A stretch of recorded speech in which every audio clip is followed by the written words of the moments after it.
नमस्कार साथियों। भारतीय समाज में पुराने समय से बहुत सारी प्रथाएं चलती आ रही है। ज्यादातर प्रथाएं किसी अच्छे उद्देश्य से बनाई गई थी, लेकिन समय बदलने के साथ साथ इन प्रथाओं को भी बदल देना चाहिए था, क्योंकि इनमें बदलाव न करने की वजह से ये प्रथाएं पुरानी और सड़ी गली हो गई है। पारिवारिक और सामाजिक तौर पर भी ये मान्यताएं गलत साबित हो गई है और कुछ प्रथाएं तो समय के साथ एक भयानक रूप ले चुकी है। जैसे दहेज प्रथा एक कुर्ती बनकर उभरी है। तो आज की इस वीडियो में हम दहेज प्रथा के इतिहास के बारे में जानेंगे।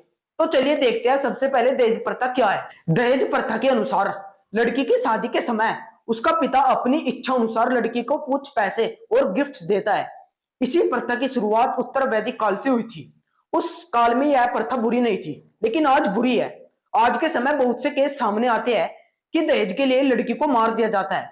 लड़की सुसाइड कर लेती है, खुद उसी की फैमिली अपनी लड़की को मार देती है। भारत में ऐसे हर साल करीब 7 से 8 हजार केस सामने आते हैं। आजकल लड़के वाले भी एकदम खुलकर शादी के लिए दहेज के रूप में मांगे पैसे मांगते हैं। उन्हें इस बात की शर्म नहीं है कि वो अपने बेटे को दहेज के नाम पर दौलत के लिए बेच रहे हैं। भारत सरकार ने दहेज की इस क्रूर प्रथा को खत्म करने के लिए बहुत से नियम और कानून बनाए हैं। 1961 में भारत में दहेज निषेध अधिनियम बनाया गया। 1961 में सबसे पहले दहेज रोकने की कोशिश हुई थी। आईपीसी सेक्शन 498 के तहत अगर हस्बैंड या ससुराल वाले दहेज की मांग करते हैं तो 3 साल की जेल और जुर्माना भी हो सकता है। सेक्शन 406 के तहत अगर लड़की या हस्बैंड ससुराल वाले लड़की को उसका स्त्री धन देने से मना करते हैं तो जेल और जुर्माना भी हो सकता है।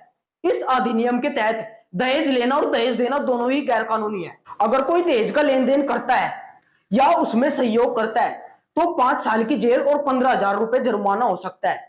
अगर किसी लड़की की शादी होने के 7 साल के अंदर असामान्य परिस्थितियों में मृत्यु हो जाए और जांच में साबित हो जाए कि मृत्यु से पहले उसे दहेज के लिए परेशान किया गया, तो आईपीसी सेक्शन 304 बी के तहत लड़की के हस्बैंड और ससुराल वाले को 7 साल से लेकर जिंदगी भर के लिए जेल हो सकती है। समाज ने स्वयं दहेज की रीति बनाई और अब सामाजिक बुराई सामने आ रही है।